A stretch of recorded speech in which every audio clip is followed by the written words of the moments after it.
ಜೀವನದಲ್ಲಿ ಅನುಭವಿಸಿದಂತಹ ವ್ಯಕ್ತಿತ್ವ ಏನಿದೆ ಅದು ಆಫ್ಟರ್ ಸಿನಿಮಾ ಆ ನಿಜ ವ್ಯಕ್ತಿತ್ವ ಹೊರಗಡೆ ತಂದಿದ್ದೀರಾ ನೀವು ಅವ್ರನ್ನ ಸ್ಟೇಜ್ ಮೇಲೆ ತರುವಂಥ ಅದೊಂದು ಬೇಡ ಅನಿಸುತ್ತೆ. ಅದೊಂದು ಬೇಡ, ಅವ್ರನ್ನ ತರೋದು ಬೇಡ ಮತ್ತು ಅವ್ರ ಬಗ್ಗೆ ಹೇಳೋದು ಬೇಡ,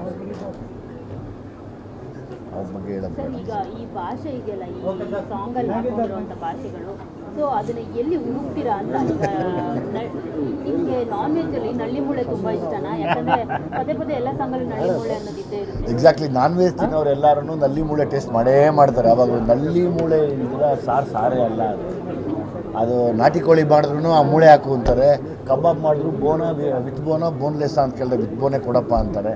ಸೊ ಅವಾಗ ನಲ್ಲಿ ಮೂಳೆನೂ ಅಷ್ಟೇ, ಅದೊಂದು ಇಷ್ಟುದ್ದ ನಲ್ಲಿ ಮೂಳೆ ಎಳೆದಾಗಲೇ ಅದು ಆನಂದ. ಅದು ಸೊ ದುನಿಯಾ ವಿಜಯ್ ಸರ್ ಏನಾದರೂ ರಾಜಕೀಯಕ್ಕೆ ಬರೋದು ಏನಾದರೂ ಸಾಧ್ಯತೆಗಳಿದೆಯಾ? ಬಿಕಾಸ್ ಯಾಕೆ ಅಂದರೆ ಈಗ ಫಿಲಿಮ್ ಸ್ಟಾರ್ಗಳೇ ರಾಜಕೀಯದಲ್ಲಿ ಒಂದು ಪ್ರಭಾವವನ್ನು ಬೀರ್ತಾ ಇರುವಂಥದ್ದು, ಗೆಲ್ತಾ ಇರುವಂಥದ್ದು. ಸೊ ದುನಿಯಾ ವಿಜಯ್ ಸರ್ ಯಾವಾಗಾದರೂ ಬಂದುಬಿಡೋ ಚಾನ್ಸಸ್ ಇದೆಯಾ? ಸೋಷಿಯಲ್ ಮೀಡಿಯಾದಲ್ಲಿ ಇದೆ, ಹರಿದಾಡ್ತಿದೆ. ಯಾಕಂದ್ರೆ ತಮಿಳುನಾಡಲ್ಲಿ ದಿಗ್ವಿಜಯ ಸಾಧಿಸಿದ್ದಾರೆ, ಖುಷಿ ಇದೆ. ವಿಜಯ್ ಕುಮಾರ ಯಾವಾಗ ವಿಜಯ ಸಾಧಿಸ್ತಾನೆ? ಅಲ್ಲಿ ವಿಜಯ್ ಅವ್ರು ಗೆದ್ದಿರೋದು ನನಗೆ ತುಂಬಾ ಸಂತೋಷ ಇದೆ. ಯಾಕೆಂದರೆ ಒಂದು ನನ್ನ ಹೆಸರು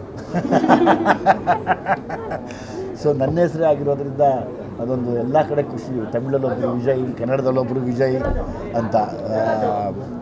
ಮತ್ತು ಇಡೀ ತಮಿಳುನಾಡಿನ ಜನತೆ ತಗೊಂಡಿರುವಂಥ ನಿರ್ಧಾರ ಇದೆಯಲ್ಲ, ಆ್ಯಕ್ಚುಲಿ ಈ ಬದಲಾವಣೆಗಳು ಎಲ್ಲ ಕಡೆನೂ ಆಗಬೇಕು, ಎಲ್ಲ ಸ್ಟೇಟಲ್ಲೂ ಆಗಬೇಕು, ನಾಟ್ ಓನ್ಲಿ ಇನ್ ತಮಿಳ್ನಾಡು, ಎಲ್ಲ ರಾಜ್ಯದಲ್ಲೂ ಈ ಬದಲಾವಣೆಗಳು. ಅಂದರೆ ಇವತ್ತು ಜಂಜಿಗಳು ನಿರ್ಧಾರ ಮಾಡ್ತಿರುವಂಥ ಆ ನಿರ್ಧಾರ ಇದೆಯಲ್ಲ, ಅದಕ್ಕೆ ನಿಜವಾಗ್ಲೂ ಆ್ಯಕ್ಟ್ಸ್ ಆಫ್. ಹಾಗಾಗಿ ಇಡೀ ತಮಿಳ್ನಾಡು ಜನತೆ ಯಾರು ವಿಜಯ್ ಸರ್ನ ಗೆಲ್ಲಿಸಿದ್ದೀರಾ, ನನ್ನ ಪರವಾಗಿ, ನಮ್ಮ ಕನ್ನಡ ಇಂಡಸ್ಟ್ರಿಯ ಪರವಾಗಿ ನಿಮ್ಮೆಲ್ಲರಿಗೂ ನಾನು ಕೃತಜ್ಞತೆ ಸಲ್ಲಿಸ್ತೀನಿ.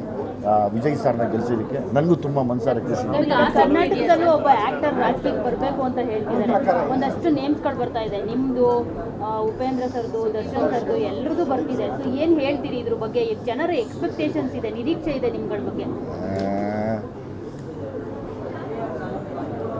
ಒಂದಂತೂ ಬೇಕು, ಬದಲಾವಣೆ ಬೇಕು. ಆ ಬದಲಾವಣೆಗೆ ಯಾರ್ಯಾರು ಅರ್ಹರಾಗ್ತಾರೋ ಅವರೆಲ್ಲ ಬರ್ಬೋದು. ಇವತ್ತು ಅದೇ ತಮಿಳ್ನಾಡಲ್ಲಿ ನಡೆದಿರೋದು.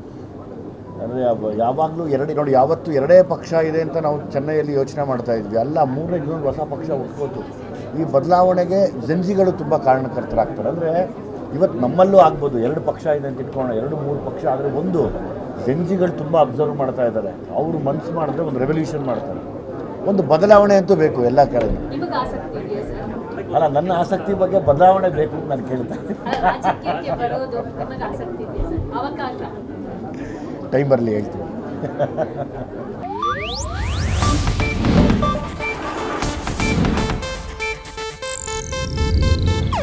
ಇದು ಏಷ್ಯಾನೆಟ್ ನ್ಯೂಸ್ ನೆಟ್ವರ್ಕ್ ಪ್ರಸ್ತುತಿ.